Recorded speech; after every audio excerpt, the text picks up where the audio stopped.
पुढील कार्यक्रम प्रसारित करणारे आहेत जॉयस्मेर मिनिस्ट्रीचे मित्र आणि भागीदार.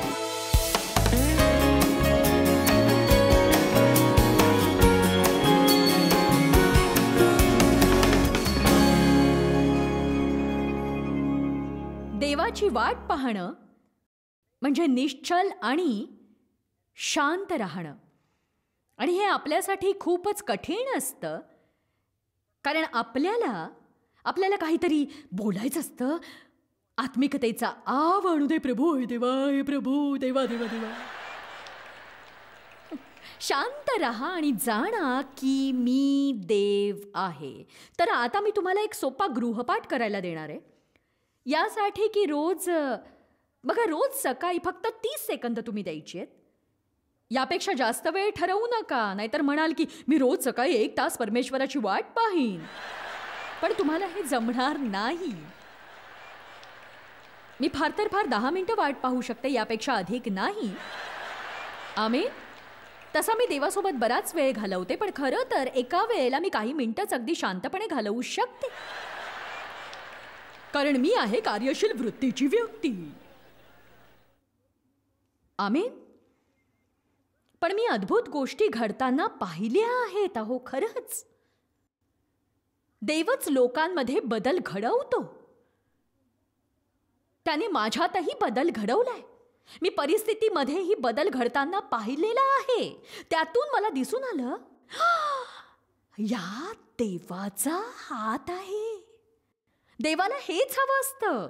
आपण इतकं म्हणणं पुरेसं असतं, प्रभूची स्तुती असो, मला आता शिस्त लागली, मी प्रत्येकाला शिस्त आणि आत्मसंयम यावर धडे देऊ शकते, कारण मी आता पदव्युत्तर झालेले आहे शिस्त आणि आत्मसंयमनामध्ये. मी कशाविषयी बोलते कळतंय का? चला आता, एखादी गोष्ट आपल्याला सोप्या रीतीने मिळाली तर इतरांसाठी ती कठीण का आहे ते आपल्याला कळत नाही. आणि आपल्या दृढनिश्चयामुळे ती मिळाली असं देवाला आपल्याला वाटू द्यायचं नसतं. बघा, जरी तुम्हाला त्याची गरज असते, तुम्हाला दृढनिश्चयाची आणि शिस्तीची खरी गरज असते, आपल्याला त्याची गरज असतेच, आणि योग्य निर्णयांचीही गरज असते. हा त्याचाच एक भाग आहे. पण बघा, इतकं करूनही तुम्ही काही तुकडेच गोळा करू शकता त्या चित्राचे, पूर्ण चित्र जुळवू शकत नाही. पण जेव्हा तुम्ही देवासोबत म्हणजे वचनात आपला वेळ घालवता, तेव्हा बघा, प्रार्थना करताना शब्दांची कसरत करू नका. फक्त देवाशी बोला. प्रभू, माझी गुंतागुंत झालेली आहे, मला नाही माहीत की तू हे कसं सोडवणार आहेस, पण प्रभू मला तू आवडतोस. मी तुझा आभारी आहे की तू माझी आशा सोडलेली नाहीयेस. आणि देवा, मला तुझी इच्छा माझ्या जीवनात हवी आहे. जर तुझी इच्छा नसेल तर मी सांगितलेली गोष्टही तू मला देऊ नकोस. आणि आता देवा, मी जॉयस मायर यांच्या सभेला जाऊन आले आणि शिस्त आणि आत्मसंयमन यावर शिक्षण ऐकून आलेले आहे, आणि माझ्या जीवनातल्या 99 गोष्टींची मला पूर्ण खात्री पटलेली आहे. मला ठाऊक आहे की सरसकट त्या सगळ्या मी सांगू शकत नाही. तर प्रभू, एक गोष्ट सांग, एकावर तू प्रकाश पाड आणि कार्य कर. तू कार्य केलं नाहीस तर प्रभू काहीही घडणार नाही, हे मला माहिती आहे. आणि मी सुचवेन की दिवसभर तुम्ही असं बडबडत राहा, मदत कर, मदत कर देवा, मदत कर देवा, मदत कर, हे माझ्या देवा, दया कर, दया कर, दया कर, दया कर प्रभू, दया कर. माझ्यासोबत आहात का तुम्ही?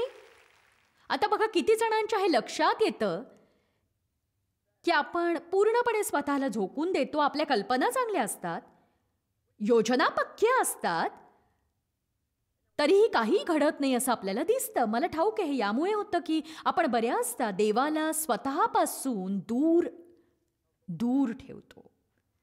मला विश्वास आहे की इथल्या काही लोकांसाठी आणि टीव्हीवरच्या काही प्रेक्षकांसाठी हेच एक खरं कारण आहे. मी हे सत्य शिकले तेव्हा माझं जीवन कसं बदललं मला सांगता येणार नाही, आणि कोणी मला ते शिकवावं एवढं भाग्यही माझ्या वाट्याला आलं नाही. जसं मी तुम्हाला शिकवते, मी वाचलेल्या काही पुस्तकांची मला मदत झाली. ती 16व्या शतकातली पुस्तकं होती. पण बघा, आपण अशा चर्चमध्ये जातो जिथे तुम्ही तुमच्या विश्वासाने हवं ते मिळवू शकता हे शिकवलं जातं. देवाला तुमच्या हृदयाच्या इच्छा पूर्ण करायच्या आहेत, पण तो म्हणतो प्रथम माझ्यामध्ये आनंद करा. प्रथम माझ्यामध्ये आनंद करा, मग तुमचं मागणं मी देईन. तुम्हाला हव्या असलेल्या गोष्टींसाठी झगडू नका. परमेश्वराच्या ठाई आनंद कर, म्हणजे तो तुझे मनोरथ पूर्ण करील. त्याची आराधना करून त्याची वाट पहा आणि त्याला सांगा की तुम्हाला त्याची गरज आहे, कारण त्याच्याशिवाय तुम्हाला कशातही यश मिळणार नाहीये. त्याच्याशिवाय देवाला सर्व श्रेय आणि गौरव देणाऱ्या व्यक्तीच्या जीवनात देव काय करू शकतो हे अजूनही जगाला पाहायचंय. बघा, मला भरपूर शुभेच्छा मिळतात आणि मला मिळणाऱ्या प्रोत्साहनाबद्दल मी खूप आभारी आहे. पण पुष्कळदा जेव्हा लोक मला शुभेच्छा देऊन हे सांगतात की मी किती थोर आहे, तेव्हा मी देवाला म्हणते, बघ सत्य काय आहे तुला आणि मलाच ठाऊक आहे. मी तुझ्याशिवाय एक मोठा शून्य आहे. तेव्हा देवाची वाट पाहण्यासाठी थोडा वेळ घालवणं सुरू करा. तो वाढू द्या, वाढू द्या, वाढू द्या. आणि देवाचं कार्य पाहून तुम्ही थक्क व्हाल. आत्मसंयम आणि शिस्तीविषयी तुम्हाला शिकवताना मी दृढनिश्चयी आहे. तुम्हाला कामाच्या फेऱ्यात मला अडकवायचं नाही. पण जरी आपल्याला प्रभूमध्ये वाढण्याची गरज असली तरी त्यासाठी आवश्यकता आहे ती निर्णयाची आणि समर्पणाची. देवासोबत वेळ घालवल्याखेरीज हे शक्य नाही. पण देहाच्या शक्तीने देवाचं कार्य करायचं नाही. ते देहाचं कर्म ठरता कामा नये. देवाचंच कार्य ते ठरायला हवं. आपण काही वचनांचे संदर्भ पाहू. योहान 17:4. येशू म्हणाला, तू मला या भूतलावर सोपवून दिलेले कार्य संपवून मी येथे तुझे गौरव केले आहे. तुझे गौरव केले आहे. बघा, आपल्याला देहाच्या कामात गुंतायची गरज नाही, ज्याद्वारे आपण स्वतःच्या योजना राबवतो. तर आपण तेच करायला हवं जे देव आपल्याला वचनातून दाखवतो किंवा त्याच्या आत्म्याने आपल्याला तो दाखवून देतो. आणि म्हणूनच बघा, पुष्कळदा तुम्ही काही वाचता, ते तुमचे डोळे उघडता आणि तुम्ही म्हणता की मला मोठा पल्ला गाठायचा आहे. पण मग बऱ्याचदा असं होतं की तुम्ही एखादी गोष्ट करता, म्हणजे एखादं बोलणं करता, आणि अचानकपणे तुम्हाला देव दाखवून देतो की तुम्ही ते बोलायला नको होतं, शांतच राहायला हवं होतं. कधी कधी तुम्ही काहीतरी खरेदी करायला निघता, तुम्ही चेकवर सही करण्याच्या तयारीत असता, पण देवाला ठाऊक असतं की तुमचा भार वाढणार आहे आणि तुम्ही खूप भावूक झालेले असता. आता तुमच्या जीवनात मोठी गुंतागुंत असते, तुम्हाला आतून अस्वस्थ वाटायला लागलेलं असतं. बघा, देवापासून ऐकणं हे असं असतं. बऱ्याचदा तुम्हाला फक्त जाणीव होत असते. कशी होते ते माहीत नसतं. इतकं कळतं की तुम्ही हे करावं अशी देवाची अजिबात इच्छा नाही. आणि बघा, आपण पवित्र आत्म्याद्वारे होणारी ही जाणीव ओळखणं गरजेचं असतं. त्याचप्रमाणे देवाच्या वचनाचं पालन करणंही गरजेचं असतं. ते जर आपण केलं नाही तर देवाला हवे असलेले लोक आपण बनू शकत नाही आणि त्याच्यासाठी गोष्टी मिळवू शकत नाही. पित्या, माझा गौरव कर, येशू म्हणाला, कारण तू मला सोपवून दिलेलं कार्य मी पूर्ण केलंय. काही वर्षांपूर्वी मी हे वाचलं आणि मला रडू आलं. मला कळत नव्हतं मी का रडतेय, पण त्याचा माझ्यावर खोल परिणाम झाला. त्यावेळी मी प्रार्थना करू लागले, आजही करते, प्रभू तू मला दिलेलं कार्य मला पूर्ण करायचंय. पूर्ण. अर्धा डोंगर चढून गेलेल्या माणसासारखे तुम्ही असू नका. तो अर्धा वर असतो, अर्धा खाली. जे तुम्हाला करायचंय ते पूर्ण करा. आणि आज तुम्ही एक निर्णय घ्या की जर तुम्ही ख्रिस्ती म्हणून जगणार असाल तर खरे ख्रिस्ती म्हणून जगाल. तुम्ही फक्त देवाचाच गौरव कराल आणि फक्त देवाचीच वाट पाहाल आणि त्याच्याशिवाय तुम्ही काही करू शकत नाही, हे लक्षात ठेवा. आणि पवित्र आत्म्याला तुमच्यामध्ये काम करू द्या, म्हणजे तुम्ही प्रभू येशूच्या प्रतिरूपामध्ये रूपांतरित व्हाल. रूपांतरित. प्रेषित पौल गलतीकरास 4:19 मध्ये लोकांना म्हणाला, मी तुम्हाला बिलगून राहीन आणि प्रार्थना करीन आणि तुमच्यात ख्रिस्ताचं स्वरूप दिसेपर्यंत तुम्हाला मी शिकवेन. बघा, माझाही तोच स्वभाव आहे. जसे देवाला तुम्ही हवे आहात तसे झाल्याशिवाय मी तुम्हाला सोडणार नाही. जर तुम्हाला हे करायचं नसेल तर तुम्ही टीव्हीवर माझा कार्यक्रम लावून वेळ वाया घालवताय, कारण माझं बोलणं तुम्हाला अस्वस्थ करणार आहे. कारण तुम्हाला ऐकावंसं वाटतं त्याच गोष्टी मी बोलणार नाही. देवाला जे हवंय ते मी तुम्हाला सांगणार आहे.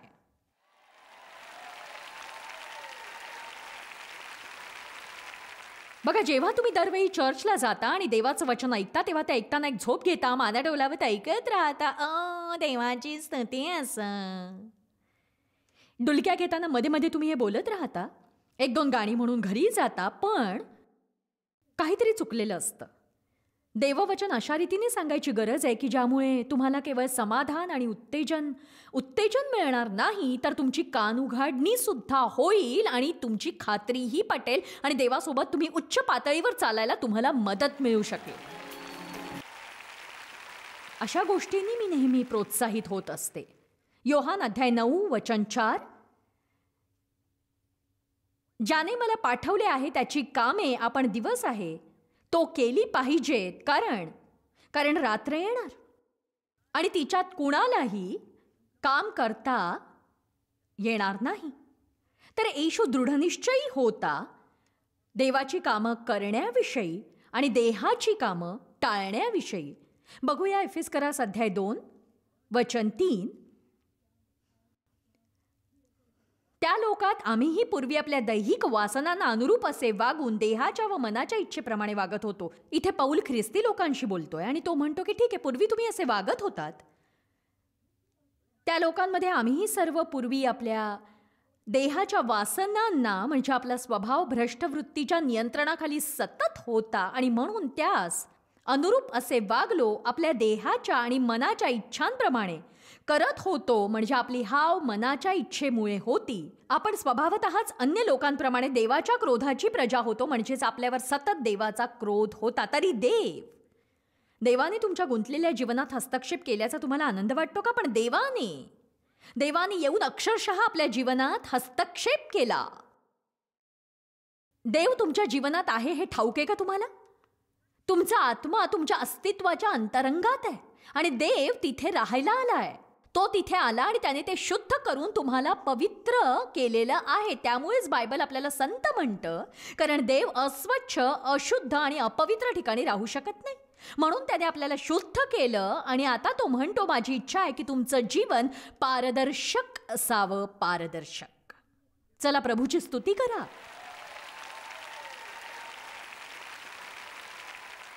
एक लक्षात घ्या, आपल्याला जे हवंय ते आपल्याला मिळालंय. अगदी खरं. जे देवाला तुम्हाला द्यावंसं वाटतंय ती प्रत्येक गोष्ट देवाने तुम्हाला दिली आहे. पण हे काही एका रात्रीत घडलं नाही. देव हळूहळू वाढ करण्याच्या नियमाने कार्य करत असतो. टप्प्याटप्प्याने तो तुम्हाला शत्रूच्या हातून सोडवतो. मी एक देवाची स्तुती असो असा शो केला होता एका वाहिनीसाठी. तिथे बरेचसे पाहुणे होते जे प्रामुख्याने बोलत होते आपल्या जीवनात असलेल्या ध्येयांविषयी. आणि पुष्कळदा असं वाटू लागतं की देव आपल्याला जे काही सांगतो आहे त्याच्या अगदी विरुद्ध दिशेला आपलं जीवन जात असतं. आणि बघा, पास्टर माईक जे मला पुष्कळ बाबतीत मदत करतात, त्यांनी फार छान विश्लेषण केलं. ते म्हणाले, न्यूयॉर्कवरून कॅलिफोर्नियाला जाणाऱ्या कोणालाही अखंड उड्डाण हवं असतं. मला खात्री आहे की आज हा संदेश ऐकल्यावर तुम्ही पुढच्या आठवड्यापर्यंत शिस्तप्रिय आणि आत्मसंयमी व्यक्ती बनाल. तुम्हाला झटपट तोडगा हवा असतो. बघा, तुम्हाला झटपट वडापाव मिळू शकतो, झटपट फोटोही मिळू शकतात, पण एवढंच काय, तुम्हाला झटपट चर्चही मिळू शकतं. झटपट साफसफाई करून मिळते. हल्ली मिळणाऱ्या झटपट गोष्टी अद्भुत आहेत, कारण आपण झटपट मिळणाऱ्या जमान्यात राहतो. प्रत्येक गोष्ट झटपट, पण तोडगा मात्र झटपट मिळत नाही. त्यासाठी तुम्हाला मुशीतून जावं लागतं. आमेन. तर सेंट लुईसचं विमानतळ मुख्य विमानतळांपैकी एक होतं जिथून कुठेही अखंडपणे प्रवास करता यायचा. पण हल्ली एअरलाईन्समध्ये झालेल्या बदलांमुळे आता तिकडे थांबे आहेत. बघा, तुमच्यापैकी अनेकांच्या जीवनात एखादा थांबा असणारच. तुम्ही न्यूयॉर्कवरून कॅलिफोर्नियाला जाणाऱ्या विमानात बसलात तर तुम्हाला शिकागो आणि फिनिक्सला थांबावंच लागेल. ते तुम्हाला सांगतील हा 2 तासाचा थांबा असेल, पण नेमकं काहीतरी घडतं आणि पुढचं विमान येईपर्यंत 2 दिवस होतात. आणि देवाच्या बाबतीतही असंच घडतं. आपल्या विजयासाठी आपल्याला अखंड उड्डाण हवं असतं. सभांना गेलो आणि शर्ट आणि सडीच घेतल्या, देवाची स्तुती असो. शिस्त आणि आत्मसंयमन. पण एक सांगू का तुम्हाला, या मार्गामध्ये काही टप्पे आहेत आणि तुमच्या कल्पनेपेक्षा हा मार्ग कठीण आहे आणि मोठा सुद्धा आहे आणि त्यासाठी मोजावी लागणारी किंमतही मोठी आहे. पण एक दिवस तुम्ही जागृत व्हाल आणि नीतिमत्वाचं शांतिरूपी फळ नक्की देऊ शकाल. प्रत्येक कठीण गोष्टीला घाबरणारी तक्रारखोर व्यक्ती असू नका. आपल्या जीवनात पवित्र आत्म्याचं सामर्थ्य नसल्यामुळे आपण कुरकुर करणारे बनतो. कुरकुर कुरकुर. मला हे येतच नाही, खूप कठीण आहे. म्हणजे बघा, मला वाटतं मी शिस्तप्रिय आत्मसंयमी असावं, पण एक सांगू, चॉकलेट चिप कुकी बघितली तर मी डझनभर खाते. म्हणजे जर आपण एका चॉकलेट चिप कुकीला जिंकू शकलो नाही तर आपण सैतानाला हरवण्याचा विचार कसा काय करू शकतो सांगा.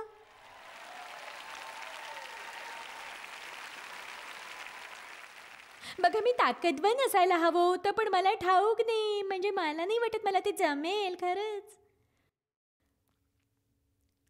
तुम्हाला वाटत असेल की तुम्ही काही गोष्टींना अडवू शकणार नाही. इथे किती जणांना आईस्क्रीम आवडतं? मलाही आवडतं आणि आणखी बऱ्याच गोष्टी मला आवडतात. आणि आता सध्या मला गाजराचा हलवा खूप आवडतोय. बघा, खरंच मला तो हलवा इतका आवडतो म्हणून सांगते. आणि त्या हलव्यावरचे काजू तर वाव. म्हणजे मी त्या हलव्यावरचे सगळे काजू बदाम पिस्ते काढून घेते आणि सगळे मी संपवून टाकते.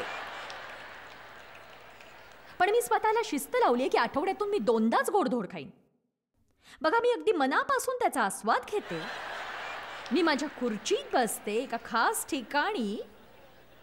ठरवल्याप्रमाणे ज्या दिवशी मी गोड खाते त्या दिवशी मी माझ्या खाण्याला शिस्त लावते आणि मी त्या दिवशी जास्त ब्रेड खात नाही, कारण मला हलवा खायचा असतो म्हणून. बघा, शेवटी मला कोणीही असं म्हटलेलं आवडणार नाही की तुला हलवा मिळणार नाही. आता समजा तुम्हाला आईस्क्रीम आवडतंय आणि तुम्ही फार काळापासून स्वतःला शिस्त लावताय आणि आता तुम्ही ते खाणार आहात, आईस्क्रीम खाणार आहात. आईस्क्रीम खाण्यासाठी जागेची निवड करता, कोणतं खायचं ते ठरवता, किती खायचं तेही तुम्ही ठरवता. तुम्ही ते हातात घेता आणि म्हणता की मला आईस्क्रीम आवडतं, मी त्याशिवाय राहू शकत नाही, मी नाही म्हणूच शकत नाही आईस्क्रीमला. बघा, तुम्ही नाही नाही म्हणू शकता. तुम्ही म्हणता नाही, मला ते खूप आवडतं. पण बघा, मी हे सिद्ध करू शकते की तुम्ही त्या आईस्क्रीमची इतकी वाट पाहूनही त्या आईस्क्रीमला नाही म्हणू शकता. कल्पना करा, तुम्ही जगातल्या मोठ्या आईस्क्रीम पार्लरमध्ये गेला आहात. त्यांच्याकडे आईस्क्रीमच्या सगळ्यात लोकप्रिय अशा चवी आहेत आणि सोबत आहेत सर्वोत्कृष्ट टॉपिंगची. आणि स्वप्नवत वाटणाऱ्या ठिकाणी तुम्ही आहात आणि काउंटरमागच्या क्लर्कनी तुम्हाला विचारलं की तुम्हाला काय हवंय ते सांगा, मी ते हजर करतो. तुम्ही त्याला सांगता आणि तो तुमच्यासाठी बनवतो जगातला सगळ्यात मलाईदार असा आईस्क्रीम. तो एका मोठ्या चमच्यासह तुम्हाला देतो. आता मी इथे विचारीन की तुम्ही लगेच खाली ठेवाल का ते आईस्क्रीम? काही लोक असं म्हणतील की नाही, मुळीच नाही, शक्यच नाही. ठीक आहे, आपण याला आणखी एक गोष्ट जोडून बघूया.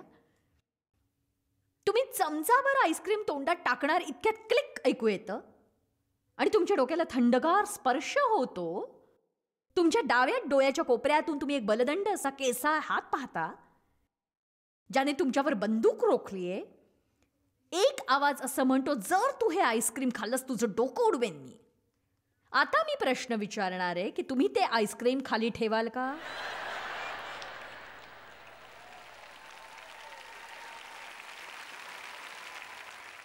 बघा, मुद्दा असा आहे की परिणाम विचारात घेता आपण सगळेच नाही म्हणू. आता बघा, क्षणभर परिणामांविषयी बोलूया. कारण एकाच गोष्टीमुळे आपल्याला भूक लागू शकते, ती म्हणजे देवाच्या वचनानुसार आपलं जीवन राखण्याने. जर आपण ते तसं राखलं नाही तर त्याचे गंभीर परिणाम असतात. मग आता मी गैरशिस्तीने वागूनही स्वर्गात जाईन का? हो, कदाचित जाली, जर तुमच्या गैरशिस्तीमुळे तुम्ही गंभीर पापात पडला नाही तर. पण समजा तुम्ही फार आळशी आहात, तुमचं घर टापटीप नसतं, तुम्ही गळ्यापर्यंत कर्जात आहात, तुम्ही स्वतःची काळजी घेऊ शकत नाही, तुम्ही तुमच्या मुलांना शिस्त लावलेली नसते, तुमच्या जीवनातल्या प्रत्येक गोष्टीत गुंतागुंत असते, स्वतःला वचनाची शिस्त नसते, तुम्हाला काही आत्मसंयम नसतो, तुम्ही हवं ते बोलता, हवं तो विचार करता, हवं ते करता. मी इथे उभी राहून सांगू शकते की मला नाही वाटत या गोष्टी तुम्हाला स्वर्गाबाहेर ठेवतील. कारण शिस्त आणि आत्मसंयम यामुळे आपलं तारण होत नाही, तर येशू माझ्यासाठी मरण पावला यावर विश्वास ठेवल्यामुळे होतं. तरीही बायबल म्हणतं की खरा विश्वास जर तो खरा असेल तर त्याला आपल्या कामांची जोड असते. म्हणून जर तुम्ही ख्रिस्ताच्या प्रेमात पडले असाल तर ही पायरी चर्चला जाण्या पलीकडची आहे. बघा, मी माझ्या ख्रिस्ती जीवनाचे 2 भाग करते. एक म्हणजे जेव्हा मी धार्मिक ख्रिस्ती होते आणि दुसरा म्हणजे जेव्हा मी गंभीर ख्रिस्ती होते. मला वाटतं जेव्हा तुम्ही एक गंभीर ख्रिस्ती व्यक्ती बनता, आणि माझा प्रयत्न तोच आहे की आज तुम्ही तसे लोक बनावं आणि तुम्ही म्हणावं की ठीक आहे, फक्त चर्चला जाणं पुरे झालं, धार्मिक असणंही पुरे झालं आणि या गोष्टी करून मी स्वर्गात जाईन अशा आशा धरणंही पुरे झालं. आत्ता या गोष्टीत मी स्वतःला पूर्णपणे झोकून देईन आणि मी देवाला सांगेन मला ख्रिस्ताच्या प्रतिमेत रूपांतरित कर, आणि मी एक एक करत देवाला माझ्या जीवनातल्या प्रत्येक गोष्टीशी व्यवहार करायला सांगेन आणि पवित्र आत्म्याच्या साहाय्याने मी प्रार्थना करेन, वचनाचा अभ्यास करीन आणि प्रभूची वाट पाहीन मला जय मिळेपर्यंत. प्रत्येक क्षणी स्वतःत सुधारणा करण्याव्यतिरिक्त तुम्हाला काहीही करायचं नसतं. मी म्हटलं प्रत्येक क्षणी स्वतःमध्ये अधिक सुधारणा करण्याव्यतिरिक्त तुम्हाला काहीही करायचं नसतं. काहीही करायचं नसतं. बघा, बरेचसे लोक बेशिस्त आणि दैहिक असूनही स्वर्गात जाऊ शकतील, पण ते एका गोष्टीला मुकतील. ते सुखाला मुकतील, ते शांतीला मुकतील. कल्पनेतील दयनीय अवस्था त्यांच्या वाट्याला येईल. सगळ्यात वाईट गोष्ट म्हणजे ते लोक आपल्या जीवनात कधीही देवाचं गौरव करू शकणार नाहीत. आणि हे इतकं भीतीदायक आहे की आपण असं म्हणायला हवं की माझ्या प्रभू कृपा करून माझ्या बाबतीत असं घडू देऊ नको, माझ्याकडून तुझं गौरव होणार नाही, असं जीवन माझ्या वाट्याला कधीच येऊ नये, अशी व्यक्ती मला कधीही होऊ देऊ नकोस, जी आज्ञापालनासाठी कधीही कसोशीने धडपड करणार नाही, जी फक्त स्वतःसाठी जगेल आणि स्वतःला काय हवंय नको तेच पाहिल. देवा, कृपा करून तुझ्या वेदीला मला बांधून टाक. मला एकटं सोडू नकोस देवा, मला एकटं सोडू नकोस. जोवर मी माझ्या जीवनात माझ्या विचाराने, माझ्या शब्दाने आणि माझ्या कृतीने तुझं गौरव करू शकणार नाही. तुझ्या गौरवाची कामं करायला मला मदत कर. तुमच्यापैकी कोणी आपल्या जीवनात हे करेल का? जर तुम्ही या गोष्टीसाठी तयार असाल तर ज्या गोष्टीला तुम्ही नाही म्हणायला हवं त्या गोष्टीला नाही म्हणायला शिका आणि त्यालाच हो म्हणा ज्याला तुम्ही हो म्हणायला हवं. तुमच्या जीवनात विष घालवणाऱ्या गोष्टींपासून लांब होण्याची शिस्त तुम्ही स्वतःला लावा. त्यासाठी तुम्हाला एकटं राहावं लागलं तरी चालेल. जिथे जाणं तुम्हाला आवडत नाही तिथे जाण्याची शिस्त तुम्ही स्वतःला लावायला हवी, कारण देव त्या जागेचा उपयोग तुमच्या जीवनात कार्य करण्यासाठी करतोय. आणि ज्या लोकांना तुम्हाला ठोसा मारावासा वाटतो त्यांच्याशी आयुष्यभर जुळवून घेण्याची शिस्त तुम्हाला लावावी लागेल, कारण देव सँडपेपर सारखा त्यांचा उपयोग करून तुम्हाला चमकवतोय, हे लक्षात घ्या. हो, मी हे पुन्हा सांगेन, देव त्यांचा उपयोग करून तुम्हाला चमकवतोय, हे लक्षात घ्या. तुम्हाला जाऊ देण्याआधी मला तुम्हाला थोडं प्रसन्न करायचंय. काही वचनं काय म्हणतात ती आपल्याला थक्क करतात. जसं विपुल जीवन, येशूने म्हटले मी तुम्हाला जीवन द्यायला आलोय आणि तेही विपुल जीवन. म्हणजे त्याच्या ठाई आपली मागणी आणि कल्पना यांच्या पलीकडे जाऊन कार्य करण्याचं अफाट सामर्थ्य. आपला देव विपुलतेचा देव आहे, तो अपेक्षाभंगाचा देव नव्हे. देव आपल्याला देऊ इच्छितो आपल्या एकंदर सर्व पापांची क्षमा आणि अपराधी भावना आणि दोषभावना यातून मुक्ती, कृपा, दया, आनंद, हर्ष, शांती, धार्मिकता, सामर्थ्य, क्षमता, बळ, शक्ती, अधिकार, आरोग्य आणि समृद्धी. चांगले नातेसंबंध म्हणजे देवाला ओळखून त्याच्याशी आंतरिक नातं प्रस्थापित करणं, संरक्षण, सुरक्षितता, सुरक्षा, ज्ञान, योग्य निर्णय घेण्याची क्षमता, देवाच्या समक्षतेचा आस्वाद घेणं आणि त्याला ओळखण्याचं सौभाग्य, त्याच्या पुनरुत्थानाचं सामर्थ्य. बघा, मी अशी अनेक अनेक अनेक अनेक पानं भरून देवाचे आशीर्वाद लिहू शकते. माझी इच्छा आहे तुम्ही आत्मिक जळू बनावं. तुम्ही म्हणाल म्हणजे काय? मी दृढ निश्चय केलाय की देवाचे सर्व आशीर्वाद माझे आहेत. जर देव इतरांना वचन देऊन त्यांच्यासाठी काही करू शकतो तर तो माझ्यासाठीही करील. आणि माझ्या जीवनात देव 100 गोष्टी करणार असेल तर मी 90 वर थांबणार नाही. मी आग्रह धरीन आणि देव जे मला देऊ इच्छितो ते सगळं मी देवाकडून मिळवीन आणि त्याच्या इच्छा मी पूर्ण करीन. आणि मी उच्च पातळीवरच्या शिस्तीसाठी आणि आत्मसंयमनासाठी तयार आहे, कारण मला अधिक काटेकोरपणे देवाच्या सर्व आज्ञा पाळायच्या आहेत. म्हणजे माझ्या जीवनातून देवाचं गौरव होईल. सगळ्यांनी देवाच्या नावाला एक मोठा धन्यवाद द्या बघू.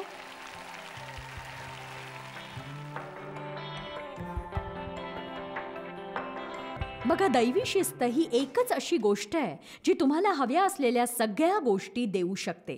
बऱ्याच लोकांना काही गोष्टी हव्या असतात पण त्या मिळवण्यासाठी जे गरजेचं आहे ते करत नाहीत. मला तुम्हाला सांगायचं आहे, तुम्ही सगळे तुकडे जुळवा आणि उत्तम निकाल मिळवा. मला मी म्हणून जगणं फारच कठीण जात होतं आणि तसं जगण्यासाठी यातून तुम्हाला प्रोत्साहन मिळेल. जॉयस्मायर मिनिस्ट्रीज करता तुम्ही खूप मौल्यवान आहात. आम्हाला तुमचं कौतुक आहे आणि जगभरामध्ये हे सेवा कार्य शक्य करण्याकरता आम्ही आमच्या मित्रांचे आणि पार्टनर्सचे आभारी आहोत. आम्ही एकत्रितपणे भुकेल्यांना खाऊ घालतो, गरिबांना वस्त्र देतो आणि राष्ट्रांना सुवार्ता सांगतो. तुमच्या प्रार्थनेच्या विनंती करता आमच्याविषयी आणखी माहिती मिळवा. जॉयसच्या कॉन्फरन्सच्या तारखा पहा आणि ख्रिस्ताची प्रीती जगभरामध्ये पसरवण्याकरता आमचे सहभागी व्हा. याचा सर्व खर्च जॉयस्मॅर मिनिस्ट्रीचे मित्र आणि भागीदार करत आहेत.